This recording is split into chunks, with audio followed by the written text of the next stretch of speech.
Hello students, आज हम class +2 unit 1 electrostatics part से इलेक्ट्रिक फ्लक्स एंड पोटेंशियल का नेक्स्ट टॉपिक करेंगे। आज का टॉपिक हमारा एरिया वेक्टर। एरिया वेक्टर में सबसे पहले हम बात करें एरिया की। आपके पास रेगुलर शेप है, रेक्टेंगल है, स्क्वायर है, ट्रायंगल है, रोम्बस है, तो इन सभी का एरिया निकालना आपके लिए इजी होता है। आप विद द फार्मूला यूज करके इनका एरिया आसानी से कैलकुलेट कर सकते हो। लेकिन कोई भी जो आपके पास इर्रेगुलर शेप है, जैसे ये आपके पास इर्रेगुलर शेप है, अब बात आती है इसका एरिया हम कैसे कैलकुलेट करेंगे।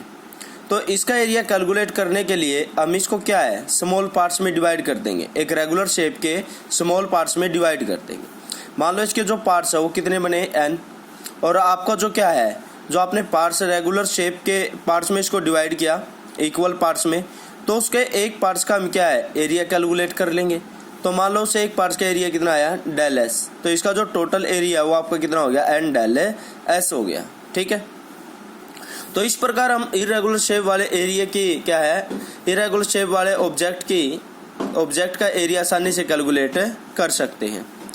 अब हम बात करेंगे एरिया वेक्टर की। वैसे तो जो एरिया वो क्या होता है, एक स्केलर क्वांटिटी होता है, बट कई बार कुछ प्रॉब्लम होती है। उन प्रॉब्लम को सोल्व करने के लिए तो जो एरिया है आपका वो किसकी तरह बिहेव करता है, एज ए वेक्टर की तरह बिहेव करता है। अगर हम बात करें एरिया वेक्टर की, तो ये क्या कहता है, जो एरिया वेक्टर है associated with the every area element of A close surface is taken be in the direction of outward normal. मतलब ये कहता है जो एरिया वेक्टर का मीन्स है, जैसे आपके पास ये रेक्टेंगल है, तो रेक्टेंगल का जो एरिया है ये क्या एक प्लेन हो जाएगा, प्लेन में रिप्रेजेंट करेंगे, तो ये प्लेन को रिप्रेजेंट कर रहा है। तो अब बात आती है कि ये तो क्या हो गया, जो प्लेन है वो प्लेन की सहायता से हम क्या निकाल सकते हैं, इसका एरिया निकाल सकते हैं। अब बात आती है एरिया वेक्टर। एरिया वेक्टर का मतलब है जो एरिया की डायरेक्शन को रिप्रेजेंट करे। तो हमेशा जो एरिया वेक्टर हमेशा एरिया के क्या होता है, परपेंडिकुलर होता है। तो मतलब ये आपके पास एक एरिया है, तो इसका जो एरिया वेक्टर हो इसके क्या हो जाएगा, ये परपेंडिकुलर हो जाएगा इस प्रकार आउटवर्ड बाहर की तरफ। ठीक है, जैसे आपके पास कोई भी एक ये एरिया है, तो ये एरिया होगा, तो आपका जो एरिया वेक्टर है इसके क्या हो जाएगा, ये परपेंडिकुलर आपका क्या हो जाएगा, एरिया वेक्टर होगा। और ये हमेशा क्या होगा, आउटवर्ड बाहर की तरफ होगा एरिया वेक्टर। तो ये कहता है the direction of the planar area vector along it's normal मतलब हमेशा उसके क्या लेंगे, हमें परपेंडिकुलर लेंगे। तो हमारा जो एरिया वेक्टर है, एरिया को हमने क्या है डेल एस से रिप्रेजेंट कर दिया, और ये हमारे पास क्या था, जो डेल है ये हमने अभी फार्मूला निकाला था। ठीक है ना, एरिया निकालने का फार्मूला निकाला था एन डेल एस। ठीक है, अब एन किसको रिप्रेजेंट कर रहा था, नंबर ऑफ पार्ट्स को, डेल एस क्या है एक स्मॉल से पार्ट्स का एरिया बता रहा था। तो अब बात करें एरिया वेक्टर की, तो इसके ऊपर हमने क्या लगा दिया, ये एरो लगा दिया, और एन के ऊपर क्या आ गया, कैप आ गया। क्लियर है, तो ये जो आपका डेल एस है ये तो मैग्नीट्यूड को रिप्रेजेंट करेगा, और इसके ऊपर ये जो वेक्टर लगा वो एरिया वेक्टर को रिप्रेजेंट करेगा। इसके अंदर जो एन कैप है वो आपका यूनिट वेक्टर होगा in the direction outward normal to that point, और जो एन कैप है वो हमेशा क्या होगा, जो आपका एरिया है उसके परपेंडिकुलर आउटवर्ड बाहर की तरफ जो ये वेक्टर होगा इसको कौन रिप्रेजेंट करेगा, एन कैप रिप्रेजेंट करेगा। मतलब जो आपका एरिया वेक्टर की डायरेक्शन है उसको हम किससे रिप्रेजेंट करेंगे, एन कैप से रिप्रेजेंट करेंगे। क्लियर है, तो एरिया वेक्टर का मीनिंग से आपने सिर्फ इतना ही याद रखना है, इसकी कोई डेफिनेशन नहीं आनी, कोई इस पे कोई न्यूमेरिकल नहीं है। सिर्फ एरिया वेक्टर का आपको ये ध्यान रखना है कि कोई भी आपके पास एक एरिया है तो उसके जो परपेंडिकुलर आउटवर्ड बाहर की तरफ जो वेक्टर होगा वो वेक्टर आपका क्या कहलाएगा, एरिया वेक्टर कहलाएगा। जैसे आपके पास ये एरिया हो गया, तो इसके परपेंडिकुलर, अब ये देखो 3D तो इमेज बना नहीं सकते, तो मैं इसको वेक्टर को ऐसे तो रिप्रेजेंट कर नहीं सकता, तो इसको रिप्रेजेंट मैंने इसके परपेंडिकुलर ये रिप्रेजेंट कर दिया। तो ये जो एन कैप है वो एरिया वेक्टर की डायरेक्शन को रिप्रेजेंट कर रहा है, और ये हमेशा क्या होगा, आउटवर्ड होगा। क्लियर, तो ये हमारा क्या हो जाएगा, एरिया वेक्टर। ठीक है, उसके बाद हम नेक्स्ट टॉपिक की बात करें, इलेक्ट्रिक फ्लक्स। इलेक्ट्रिक फ्लक्स ये कहता है, इलेक्ट्रिक फ्लक्स के अंदर ये कहता है आपके पास कोई भी एक क्लोज सरफेस है, वो कैसा भी हो सकता है, रेगुलर भी और इरेगुलर भी।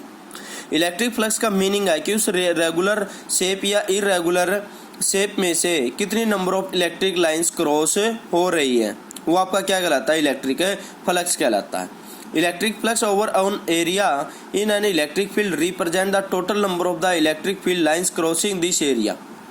इलेक्ट्रिक फ्लक्स का मीनिंग है कि आपके पास कोई भी एक एरिया है, उस एरिया में से कितनी number of electric lines, electric field lines cross हो रही है, वो number of electric field lines आपकी क्या कहलाएगी, इलेक्ट्रिक फ्लक्स कहलाएगी। जो इलेक्ट्रिक फ्लक्स है उसको हम किससे रिप्रेजेंट कर देते हैं, फाई से। और जो आपकी नंबर ऑफ इलेक्ट्रिक क्या है, इलेक्ट्रिक फील्ड लाइंस है क्रॉसिंग दिस एरिया एलिमेंट, वो प्रोपोर्शनल होती है किसके, ई डेल एस के। तो यहाँ पर आपके पास क्या है, एरिया क्या ले रहे हो, स्मॉल, तो इलेक्ट्रिक फ्लक्स की वैल्यू भी क्या हो जाएगी, स्मॉल। तो del phi is equal to क्या हो जाएगा, E vector dot, E vector किसको रिप्रेजेंट करेगा, इलेक्ट्रिक फील्ड लाइंस को, और डेल एस किसको रिप्रेजेंट करेगा, एरिया को।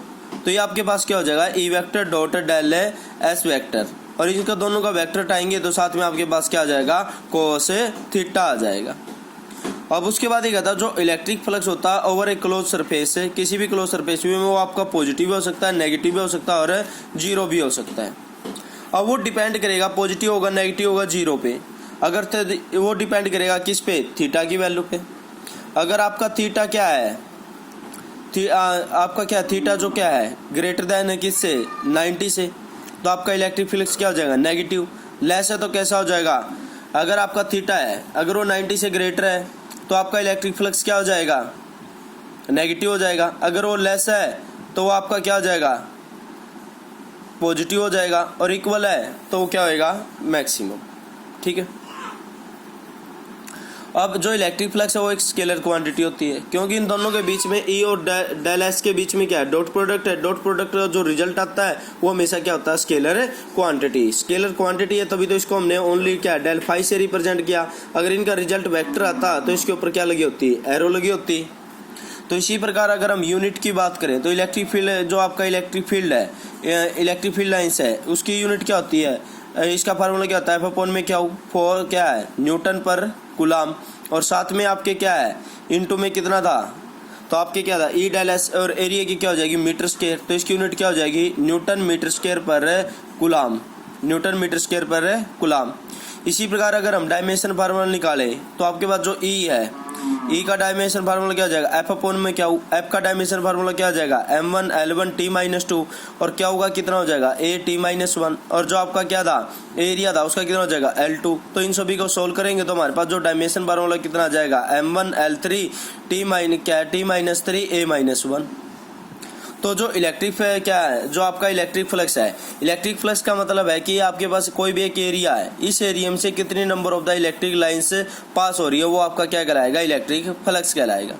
अब जैसे जैसे आप इसके, ये आपके पास एक यूनिफॉर्म इलेक्ट्रिक फील्ड है, ये आपके पास यूनिफॉर्म इलेक्ट्रिक फील्ड है, इसके अंदर आप कोई भी एरिया लेते हो, अगर उस एरिया का आप क्या करोगे, एंगल चेंज करोगे, तो उसमें नंबर ऑफ इलेक्ट्रिक लाइन जो पास हो रही है उनकी वैल्यू पर भी क्या होगा, इफेक्ट पड़ेगा। अगर वो उसके क्या बिल्कुल परपेंडिकुलर है तो उसमें से maximum electric field lines pass होंगी। जैसे जैसे आप एंगल को ऐसे ऐसे चेंज करते जाओगे तो इसके अंदर जो number of electric field lines है उनकी वैल्यू क्या होती जाएगी, घटती जाएगी, और वो क्या आएगा, तो इलेक्ट्रिक फ्लक्स की वैल्यू भी क्या हो जाएगी, डिक्रीज होती चली जाएगी। तो यहाँ पे ये देखो कि आपका जो एरिया वो क्या है, जो यूनिफॉर्म इलेक्ट्रिक फील्ड लाइन है उसके बिल्कुल परपेंडिकुलर है, तो यहाँ से क्या हो रहा है, maximum electric field lines pass हो रही है। ठीक है ना, यहाँ पर फ्लक्स की वैल्यू क्या है, मैक्सिमम है। यहाँ पर आपने क्या किया, एंगल को चेंज कर दिया। अब एरिया को सेम रहा इलेक्ट्रिक फील्ड लाइंस के, आपने क्या है, यहाँ पर हमने क्या एंगल चेंज कर दिया, पहले ये परपेंडिकुलर था, अभी ये थीटा एंगल बना रहा है इसके साथ, तो यहाँ पर इलेक्ट्रिक फ्लक्स की वैल्यू क्या हो जाएगी, चेंज हो जाएगी। Okay students, thank you. अगर बाय चांस आप पे ये डिलीट हो जाती है वीडियो तो आप यूट्यूब चैनल पर भी, मेरा जो यूट्यूब चैनल है उस पर भी इसको देख सकते हो। तो इसको ज़्यादा से ज़्यादा शेयर करें और बच्चों को भी इसका बेनिफिट मिले। Thank you.